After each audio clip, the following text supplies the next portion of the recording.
নমস্কার, আশা করি সকলে ভালো আছেন। আজ মহালয়া, পিতৃপক্ষের শেষ আর দেবীপক্ষের শুরু। সকলকে জানাই মহালয়ার অনেক শুভেচ্ছা। আজ একটা নিরামিষ রেসিপি শেয়ার করছি, মুগ ডাল দিয়ে চাল কুমড়োর ঘন্ট। এটা অনেক পুরনো রেসিপি, আমি আমার মায়ের কাছ থেকে শিখেছি, তবে এটা লাউ দিয়েও কিন্তু করা যায়। রেসিপিটা সম্পূর্ণ দেখার অনুরোধ জানিয়ে শুরু করছি। আমি এরকম সাইজের একটা চাল কুমড়ো নিয়েছি, এর খোসা ছাড়িয়ে এটাকে ধুয়ে এইভাবে পাতলা করে কুচিয়ে নিয়েছি। গ্যাসে কড়াই বসিয়ে তার মধ্যে 50 গ্রাম মুগ ডাল নিয়েছি। মুগ ডালটাকে একটু ভেজে নিয়েছি। মুগ ডাল ভাজার সময় যখন রঙটা পরিবর্তন হয়ে যাবে তখনই বুঝতে হবে মুগ ডালটা ভাজা হয়ে গেছে।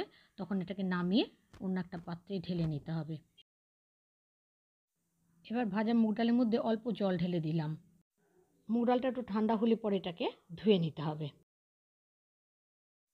রান্নাটা করতে গ্যাসে একটা কড়াই বসিয়ে নিয়েছি 2.5 টেবিল চামচ সর্ষের তেল। তেলটা গরম হলে ফোড়নে দিলাম একটা শুকনো লঙ্কা, একটা তেজপাতা আর 1 চা চামচ গোটা জিরে। ফোড়নটা একটু ভাজা হলে কিছু মশলা দিলাম। 1 চা চামচ আদা বাটা, 1 চা চামচ জিরে বাটা আর 1/2 চা চামচ কাঁচা লঙ্কা বাটা। মশলাগুলোকে একটু নাড়াচাড়া করে নিয়ে অল্প জল দিয়ে দিলাম। জল দিয়ে মশলাটাকে ভালোভাবে কষিয়ে নিয়েছি।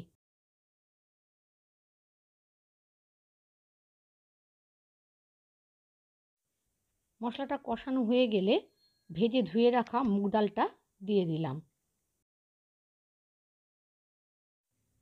মুগ ডালটাকে মশলার সাথে নাড়াচাড়া করে ভেজে নিতে হবে। এই সময় দিয়ে দিলাম 1/2 চা চামচ হলুদ গুঁড়ো।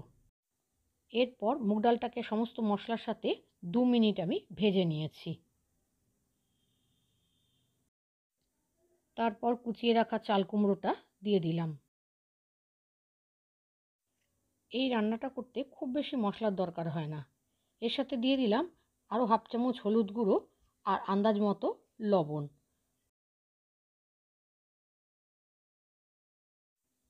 চাল কুমড়োটা দেওয়ার পর আবার সমস্ত মশলার সাথে চাল কুমড়োটাকে মিশিয়ে নিয়ে প্রায় 2 মিনিট আমি রান্না করে নিয়েছি।